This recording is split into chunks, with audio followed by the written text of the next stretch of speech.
c'est Tawè. C'est l'élision qui a donné le prénom Tawès. Quand vous prenez ce prénom-là, par exemple, en général, c'est des gens qui sont d'un caractère très fort. En général, ils sont d'un caractère très fort. C'est des dirigeants, c'est des personnalités qui sont très ouvertes, souvent très très intelligents. Et puis, ils sont toujours dirigeants, en fait, les Tawè. Vous n'allez pas en trouver qui ne soient pas dirigeants et qui soient timides, non. Ils sont souvent au devant des choses et puis ça reflète vraiment leur personnalité. Ils sont souvent les dirigeants de leur groupe, de leur groupe d'initiation et puis c'est des personnalités entièrement à part. Les noms initiatiques des femmes, c'est autre chose. Mais c'est des hommes uniquement qui portent ce prénom.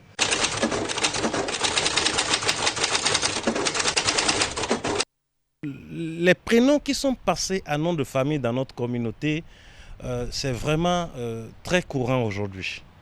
Moi, par exemple, je signe Nata. J'ai dit tout à l'heure, Nata, c'est le 6e garçon d'une femme. Alors, c'est le prénom de mon grand-père. Quand les gens sont venus inscrire, demander à ce qu'on inscrive, on a dit quel est le nom de famille, on a donné Nata. Donc le prénom de mon grand-père, c'est pareil, c'est de la même façon que Tawès est devenu nom de famille. On demande à quelqu'un, écoute, comment s'appelle telle personne, comment s'appelle votre papa, et il dit, mais c'est Tawè. Alors les gens, ils inscrivent Tawè comme nom de famille.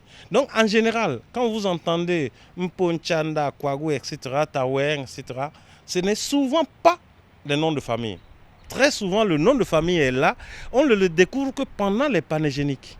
Pendant que les gens récitent les panégéniques, pendant que les gens chantent les panégéniques de la communauté, c'est en ce moment que vous découvrez les noms de famille.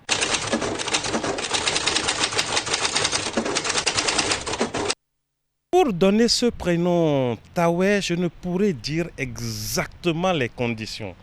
Parce que c'est un prénom de couvent. Ils sortent du couvent avec ces prénoms-là. Moi, je ne suis jamais allé dans ce couvent et il m'est difficile de comprendre comment est-ce que ces prénoms-là étaient donnés dans le couvent.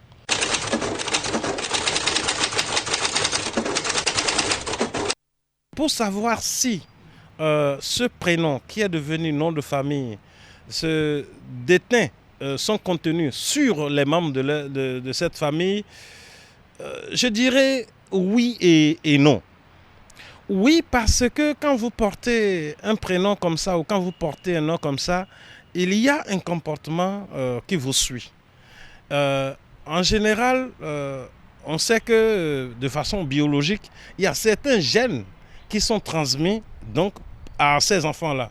Donc de cette façon-là, on peut dire qu'il y a un potentiel génétique favorable aux qualités dont j'ai parlé tout à l'heure. Mais de l'autre côté, la science n'étant pas toujours vérifiée, c'est sûr qu'on va trouver quelques personnes très moches et qui ne remplissent du tout pas ces conditions-là, malgré le fait qu'elles porteraient le nom, ce nom-là, qui est un nom très valeureux. Okay. Voilà, donc on vient de suivre un peu les explications autour de ce prénom Tawè de l'ère Otamari. Oui, au départ, c'est un prénom de couvent. Au départ, c'était un prénom, mais aujourd'hui, on porte le Tawè, qui est devenu Tawès, comme nom de famille. Absolument, que donc, porte voilà d'ailleurs ce que beaucoup nous avons de pu personnes. retenir exactement.